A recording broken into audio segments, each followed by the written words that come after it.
আজ সকাল থেকে সারাদিন এরকম বৃষ্টি পড়ে যাচ্ছে, তাই ভাবলাম বিকেলের দিকে যে একটু কিছু পকোড়া বা চপ বানানো যায়। তো চলুন একটু বানিয়ে ফেলি। আমি আজকে বানিয়েছি এরকম একটা পকোড়া। তো এইটা কিন্তু সাধারণ পকোড়া নয়, আমি এটা পটল দিয়ে বানিয়েছি। ভাবছেন কিভাবে পটল দিয়ে বানালাম?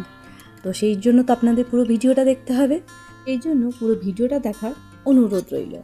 তো আমি এখানে পটলটাকে এইভাবে খোসা ছাড়িয়ে কেটে রেখেছি। আপনারা যেমন খুশি কেটে রাখতে পারেন, কোনো অসুবিধা নেই। এবার একটা পাত্রের মধ্যে পটলগুলোকে দিয়ে 1 গ্লাসের মতন জল দিলাম, দিয়ে স্বাদ মতন লবণ দিলাম, দিয়ে সেদ্ধ হতে দেব।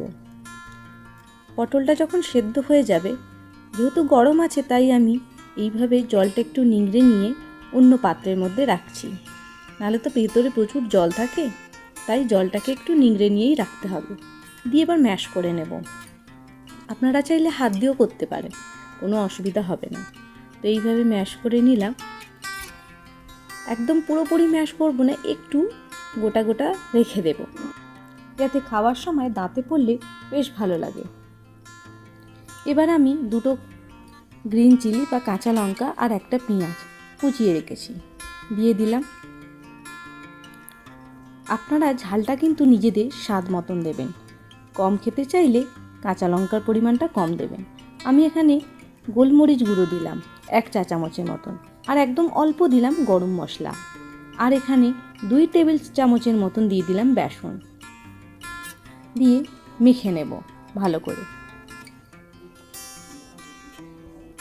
মাখার সময় যদি মনে হয় যে আর একটু বেসন দিতে লাগবে, তাহলে আপনারা দিতে পারেন।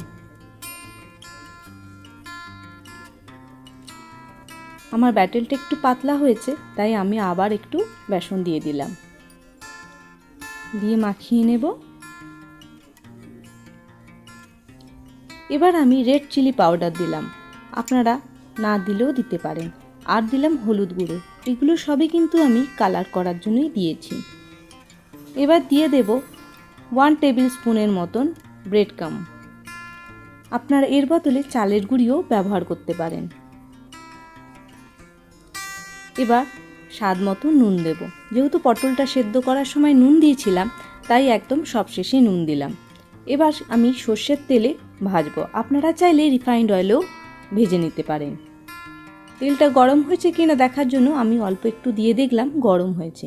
এবার হাতে এরকম পকোড়ার মতন সাইজ করে নিয়ে তেলের মধ্যে ছেড়ে দেব।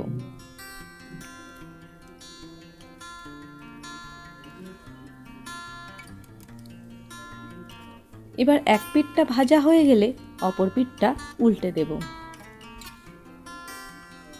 পটলের এই পকোড়া বানাতে যত সহজ, আর খেতেও তেমনি মুচমুচে হয়। আমার ভাজা হয়ে গেছে, এবার তুলে নেব।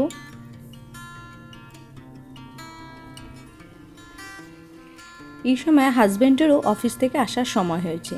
এটা দিয়ে বলবো না যে আজকে পটলের পকোড়া বানিয়েছি, দেখি কেমন সারপ্রাইজ হয়।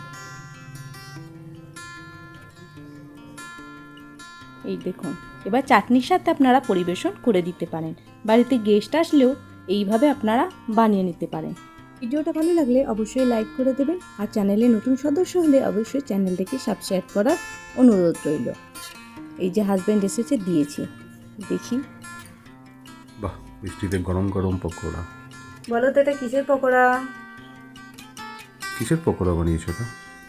এটা পটলের বানিয়েছি, কে বলো তো কেমন হয়েছে? দারুণ হয়েছে তো। বাহ, যাক, ভালো লাগলো। তাহলে বন্ধুরা, আজকে এই পর্যন্ত। আবার কোনো নতুন রান্না নিয়ে হাজির হব, ততক্ষণের জন্য বিদায় নিচ্ছি।